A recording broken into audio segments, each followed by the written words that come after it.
திருப்பத்தூர் மாவட்டம் நாட்றாம்பள்ளி அருகே காதல் திருமண விவகாரத்தில் இளைஞர் ஒருவரின் வாயை மர்ம கும்பல் பிளேடால் அறுத்த சம்பவம் அதிர்ச்சியை ஏற்படுத்தியுள்ளது. இந்த சம்பவம் குறித்து விரிவாக பார்க்கலாம்.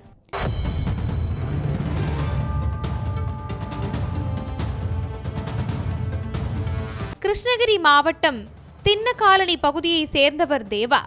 இவர் பூமிகா என்ற பெண்ணை காதலித்து அண்மையில் திருமணம் செய்து கொண்டுள்ளார்.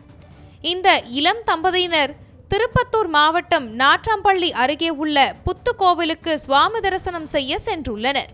கோவிலில் வழிபாடு முடிந்து இருவரும் வீடு திரும்பிக் கொண்டிருந்தனர்.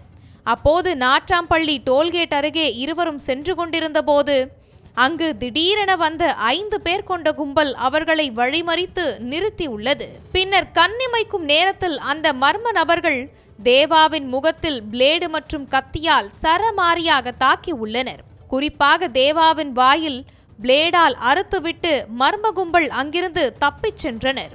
இதில் படுகாயமடைந்த தேவாவை அருகில் இருந்தவர்கள் மீட்டு அரசு மருத்துவமனைக்கு அனுப்பி வைத்தனர். தகவல் அறிந்த நாட்றாம்பள்ளி போலீசார் சம்பவ இடத்திற்கு விரைந்து வந்து பொதுமக்களிடம் விசாரணை மேற்கொண்டனர். பின்னர் மருத்துவமனையில் அனுமதிக்கப்பட்டிருந்த தேவாவையும் அவரது மனைவி பூமிகாவையும் விசாரித்தனர். தொடர்ந்து நடத்தப்பட்ட விசாரணையில் பூமிகாவின் தாய்மாமன் திருமலையின் மகனுக்கு பூமிகாவை திருமணம் செய்ய கேட்டுள்ளார். ஆனால் அதனை மறுத்து பூமிகா தேவாவை காதல் திருமணம் செய்து கொண்டது தெரிய வந்தது. இதனால் ஆத்திரமடைந்த தாய்மாமன் திருமலை மற்றும் அவரது மகன்கள் அடியாட்களுடன் சென்று தேவாவை தாக்கிவிட்டு தப்பியோடியது தெரிய வந்தது.